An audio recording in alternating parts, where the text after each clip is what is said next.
With an anime as big as Dragon Ball Z, there will be many different opinions on many different topics. Who's the strongest? Who's the best villain? What's the best arc? You could talk about so many different things. But the one topic I don't hear talked about often is the best episode of Dragon Ball Z. I honestly don't feel like that conversation is had with many anime and cartoons in general, and I get it. With a show that's meant to get the audience invested in the story, there shouldn't be drastic highs and lows when it comes to the overall quality of an episode. I think it's far easier to identify the best episode of shows like SpongeBob, Courage, Fairly Odd Parents, Ed, Edd n Eddy, the list goes on and on. These shows don't have a story. I rank episodes of those shows based off of how much I laughed and the amount of the episode I remember, and it's like that for a lot of American cartoons. In the US, most cartoons are episodic, but my favorites tend to be more serialized cartoons like Avatar: The Last Airbender, Ben 10 Alien Force, and some others that I'll eventually talk about on this channel, but I'm getting off topic. Let's get back to Dragon Ball.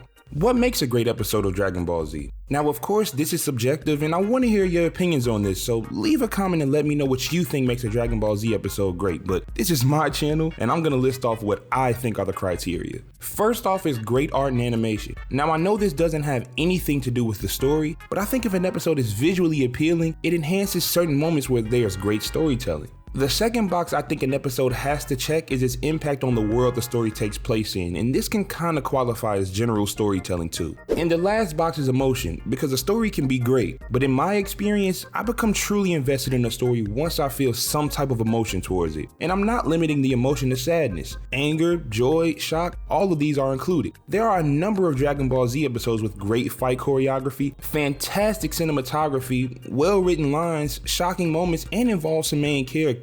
But what did it really mean for everyone else in the story? I'll give an example. I think the episode where Vegeta finally beats Zarbon accomplishes everything I said a second ago, but come on. At the end of the day, who cares? He beat a side character, and outside of Frieza just being angrier than he already was, who else did that fight impact? Gohan and Krillin were still fearful of the power Vegeta possessed, Dende was scared of everyone, and even though he grew a lot stronger in a short period of time, Vegeta knew he had a long way to go to even stand in front of Frieza. If you were to make a list of the most impactful moments in the Namek arc alone, I don't know if Vegeta vs Zarbon even makes the top 10. Really good episode, but it just isn't impactful enough. So with that out of the way, I've narrowed my candidates down to 10. And starting it off at number 10 is episode 126, Androids Appear. This episode was the start of the Android arc. I think this episode served as a very effective introduction because of the suspense and eeriness that this episode had. As far as impact on the story goes, I think this episode is one of the best in the series. Visually, it was okay, but emotionally I didn't feel much. Yamcha's near-death experience didn't make me feel anything towards his character specifically, but it did show how ruthless the new threat was. At number 9 is episode 30, Goku vs Vegeta.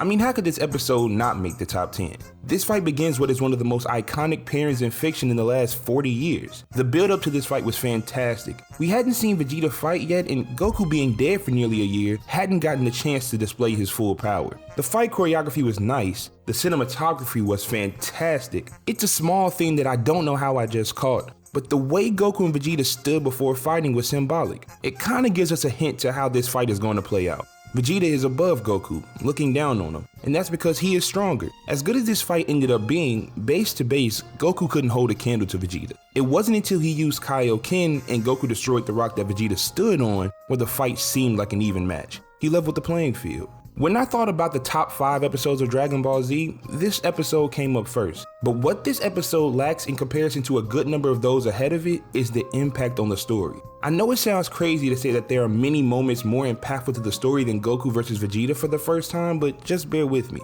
At number 8 is episode 2, The Arrival of Raditz. Art and animation wise, this episode is basic. Emotion, yeah, I didn't feel anything either. Impact on the story, this episode is top 2, easily.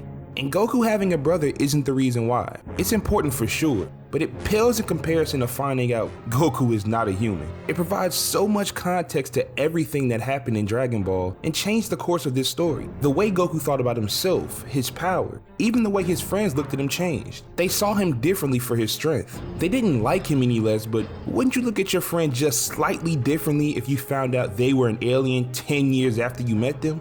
An easy top 10 episode. Next is episode 191, Save the World.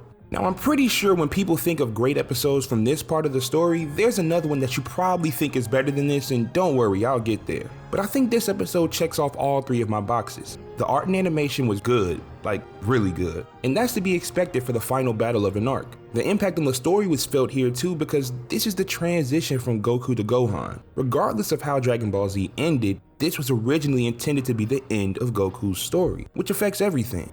Goku is Dragon Ball, and that's why I believe the series should have ended here, but let's talk about the emotion in this episode. So not only is Gohan trying to become the fighter his father saw him becoming, but he's also trying to be the fighter that the Earth needs. If he doesn't, everyone dies. And speaking of death, he's also dealing with the fact that he's kind of the reason his father is dead. But Goku doesn't show it. He continues to give his son the push and motivation that he needs to win this fight. Even the way it's drawn, Goku is standing behind his son, talking to him over his shoulder and shutting down every thought of self-doubt. How could you not love that moment?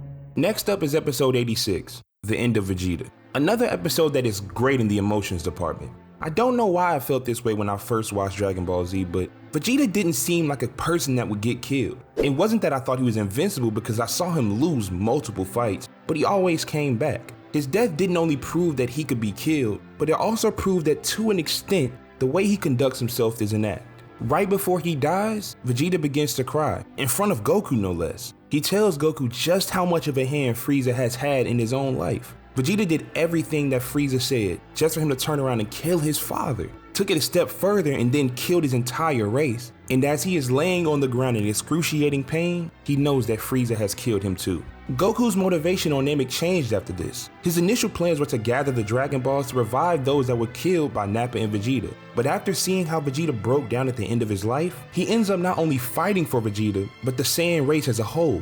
It's the first time Goku ever showed pride in his heritage. As far as impact, it was the introduction for Goku versus Frieza, which is the most iconic fight in the franchise. And Frieza's so important that the writers for Dragon Ball Super keep finding ways to bring him back.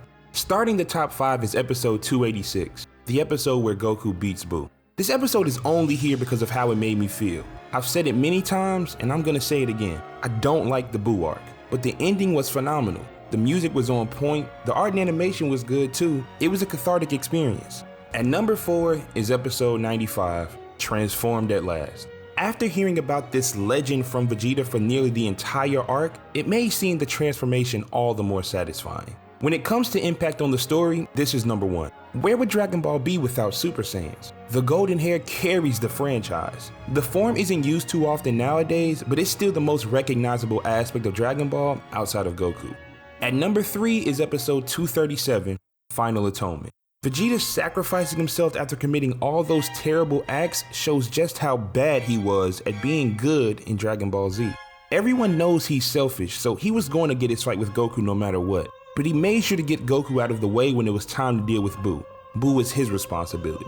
Vegeta had died before, and he had gotten emotional about it. But giving your life is something completely different. To say goodbye to his son, and then knocking him out cold. Even knocking out Goku's son, who Vegeta has no real ties to outside of them both being Saiyans. He wanted to make sure that they didn't have to witness what happened next. They were too young. That moment would have been too much. Vegeta then asks Piccolo if he'll keep his body when he dies. He wanted for that to be the case, but he'd been such a bad person in his life, Piccolo assured him that he wouldn't be keeping his body. But that didn't stop Vegeta. As he prepared to make the final sacrifice, he said goodbye to his wife, his son, and his sworn rival. The second half of this episode is phenomenal. If that quality was upheld through the entirety of the episode, this would be my number 1. At number 2 is episode 185, The Unleashing and Awakening. This episode could have been what I consider one of the 2 perfect episodes of Dragon Ball Z. The only issue, and it isn't necessarily an issue, but if the art and animation from the end of episode 184 made its way into 185, it would have been on a completely different level.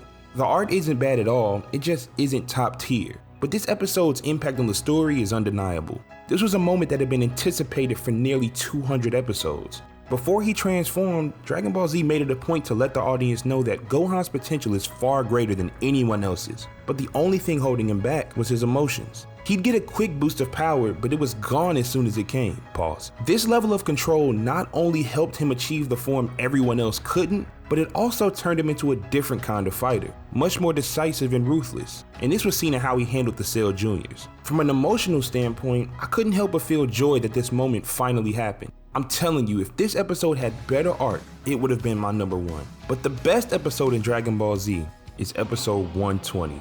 I believe that this is easily the best looking episode of Dragon Ball Z. Easily. This episode was directed by Katsuyoshi Nakatsuru, who is also responsible for the last episode of Dragon Ball GT, which looks fantastic. He's also responsible for the design of Super Saiyan 4, which I've previously said is the best and most creative Saiyan transformation. I can go on and on about how this episode looks, but I want to talk about this episode's impact on the story because I think some of it goes unnoticed. I didn't know who Trunks was before watching Dragon Ball Z, so when I saw this episode for the first time, I was confused. And this is before he became a Super Saiyan. You're watching this guy with purple hair take out all of Frieza's soldiers and look at Frieza with no fear. Goku just fought the battle of his life with Frieza, and here goes this guy smiling in Frieza's face. Then he states that there's another Super Saiyan, transforms. Now I'm even more confused. At that point in time, the Super Saiyan was a story of legend and only came around every 1,000 years or something like that. But there to just casually be another one was a big deal. And for that other one to be even younger than Goku with purple hair was even more confusing. To see fear in Frieza's eyes was big. Even though he lost on Namek, we never saw him cower in fear because of Goku.